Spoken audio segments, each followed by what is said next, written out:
नमस्कार दोस्तों, मेरा नाम है जितेंद्र कुमार। स्वागत करता हूं आपका अपने YouTube चैनल सफीदो क्राफ्ट में।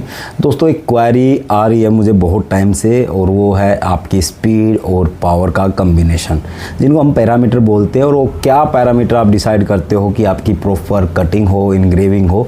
तो आज इनग्रेविंग के लिए ये वीडियो बना रहा हूँ, और रिजल्ट देख के आप लोग तय कर सकते हो। उस तरीके का एक्सपेरिमेंट आप भी कर सकते हैं, और वो एक एक्सपेरिमेंट करना पड़ेगा आप लोगों को, जिससे पता चलेगा कि क्या स्पीड और आपका जो पावर है वो किस मटेरियल में क्या करता है। यहाँ पे मैं क्लियर कर दूँ कि जो स्पीड और पावर का कम्बिनेशन से जो हमें रिजल्ट मिलता है वो मटेरियल बेस्ड होता है। मींस आपका जो भी रिजल्ट आएगा वो हर एक मटेरियल पे अलग अलग हो सकता है, क्योंकि हर एक मटेरियल का बर्न लेवल अलग होता है। तो उसी हिसाब से हमें पैरामीटर रखने पड़ते हैं। तो ये एक छोटा सा वीडियो मैं बना रहा हूँ, जिससे आपकी हेल्प होगी कि किस तरीके से आप पैरामीटर डिसाइड करें।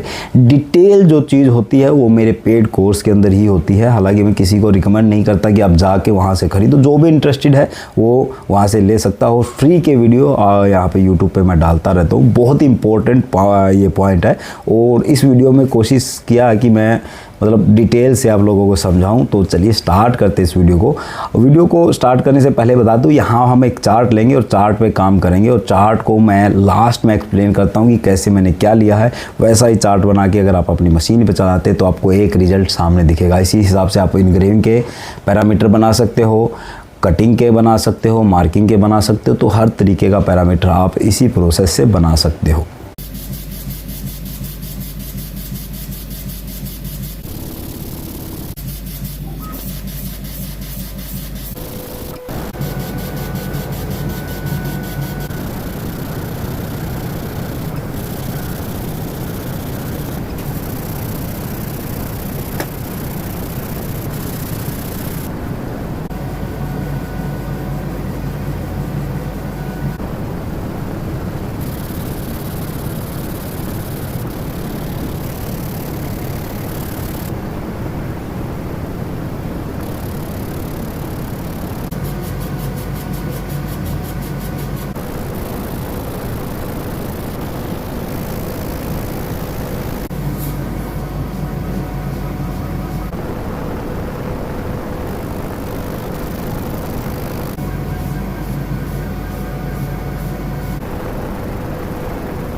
लो जी, ये कर लिया है हम लोगों ने टेस्ट। और अगर इस टेस्ट को समझ लिया आप लोगों ने तो आपको कभी भी पैरामीटर की ज़रूरत नहीं पड़ेगी। बहुत से लोग कमेंट कर रहे थे, तो अभी आप लोगों के सामने रिज़ल्ट है यहाँ पे अलग अलग पैरामीटर पे। तो आपकी क्या स्पीड होनी चाहिए और क्या पावर होनी चाहिए, यहाँ पे आप दो के समझ सकते हो।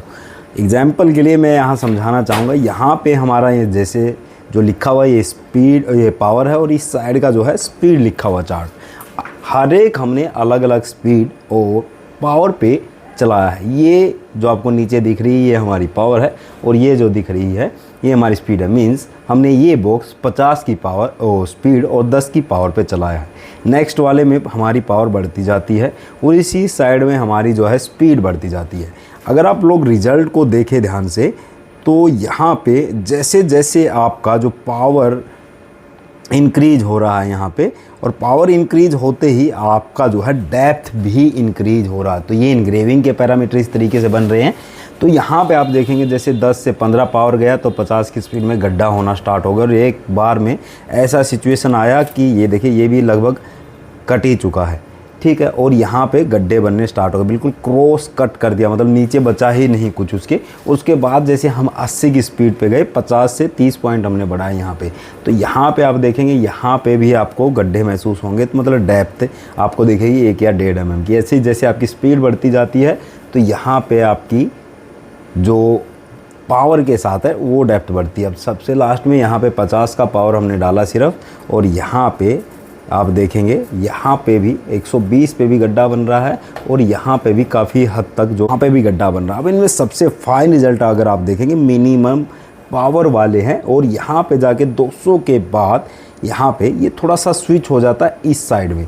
अब ये जो अगर मैं क्लीन करके दिखाऊँ, ये ऊपर का मैं क्लीन कर रहा हूँ, तो एक्चुअल में रिज़ल्ट इनका ये होगा मिनिमम पावर पे, ये देखेंगे तो एक्चुअल रिज़ल्ट ये है। जो प्योर जेड ब्लैक आप लोगों को दिख रहा था, एक्चुअल में वो जेड ब्लैक नहीं होता, ऊपर से उसके आप देखेंगे ऊपर हल्का सा जो राख बना दिया था जला के वो बचा हुआ। तो ये रिज़ल्ट आपको देखने में साफ दिखेंगे, पर ये जो 10 की पावर है मेरे हिसाब से ये रिज़ल्ट हमारे काम के नहीं है।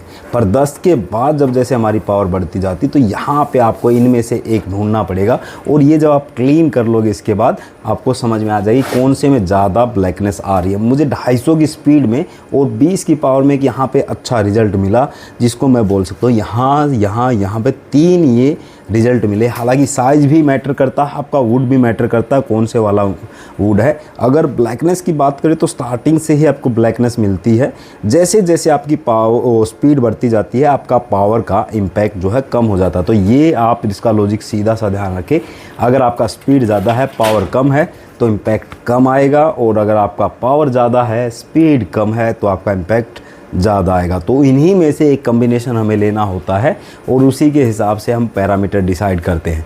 तो इस वीडियो में जो मैं समझाना चाह रहा था, मेनली पैरामीटर आप लोगों को समझाना चाह रहा था कि ये जो पैरामीटर आप बनाते हो तो कितना पावर हो कितना स्पीड हो, तो यहाँ पे कुछ रिजल्ट शो किए। तो यहाँ पे आपको जो ये एरिया दिख रहा है ये एरिया में अच्छे रिजल्ट है। हालांकि जो 100 का एरिया है, 100 के एरिया में क्योंकि साइज़ छोटा है तो वो स्पीड आपको डिटेल नहीं मिलेगी।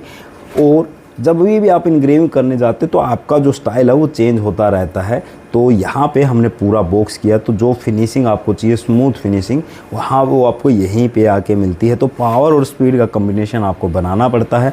तो ये मैंने एक तरीका बताया जिससे आप अपने इनग्रेविंग के पैरामीटर बना सकते हो, मीन्स कितना पावर और कितना स्पीड आपको डालना चाहिए। क्योंकि बहुत क्वेरी आती है इनको लेके, और बिना सीखे लोग काम करते हैं तो समझ नहीं पाते हैं कि क्या पैरामीटर होना चाहिए उनकी मशीन के ट्यूब के हिसाब से। तो ये स्पीड हमारी जो मैक्सिमम जाते हैं, और इस तरीके साइड में हमने जो इनग्रेविंग में हम मैक्सिमम पावर यूज़ करते तो उसके हिसाब से हमने ये बनाया और बना के रिज़ल्ट आप लोगों के सामने है। तो इस वीडियो में इतना ही है, मिलते हैं किसी नेक्स्ट वीडियो में किसी अच्छे से टॉपिक के साथ।